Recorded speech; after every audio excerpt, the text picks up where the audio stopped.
Everybody wants some. Middle finger in the air, no fist pump. And me, Sean Wiz got the bitch jumping. Halo teman-teman, berjumpa lagi dengan saya Tiarma Mita Suryani. Di video kali ini saya akan menjelaskan kepada teman-teman apa sih itu 32 bit dan 64 bit. Nah, bagi teman-teman yang penasaran dengan video saya, tonton video saya sampai habis ya.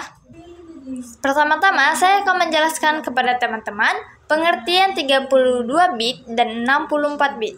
32 bit merujuk pada jenis arsitektur prosesor yang dapat menangani data sebesar 32 bit dalam satu siklus clock. Sistem operasi 32 bit mendukung penggunaan RAM hingga 4 GB. 64 bit arsitektur prosesor yang dapat menangani data sebesar 64 bit dalam satu siklus clock. Sistem operasi 64 bit mendukung penggunaan RAM di atas 4 GB.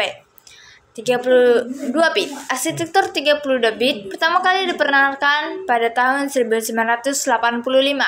Arsitektur 64 bit diperkenalkan pada tahun 1991, namun menjadi lebih umum digunakan pada tahun 2003. Nah, saya akan menjelaskan kepada teman-teman apa sih itu perbedaan 32 bit dan 64 bit. Pertama, jumlah RAM sistem 32 bit mendukung hingga 4 GB RAM, sedangkan 64 bit mendukung RAM di atas 4 GB. 2.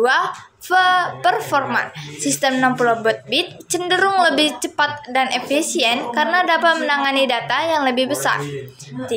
Kompatibilitas. Beberapa aplikasi dan driver hardware mungkin hanya compatible dengan sistem 32 bit. Nah, saya akan menjelaskan kepada teman-teman kelebihan dan kekurangan 32 bit dan 64 bit. Kelebihan 32 bit: kompatibel dengan software lama berbasis 16 bit, cocok untuk perangkat lama dengan RAM rendah, dapat beroperasi optimal meskipun dengan RAM 2 GB. Kekurangan 32 bit: terbatas pada penggunaan RAM maksimal 4 GB, tidak mendukung RAM di atas 4 GB. Kelebihan 64 GB: dapat mendukung RAM di atas 4 GB, lebih cepat dan efisien dalam menangani data. Kekurangan 64 bit: beberapa aplikasi dan driver mungkin tidak compatible. Baiklah, sekian dari penjelasan saya. Saya ucapkan terima kasih.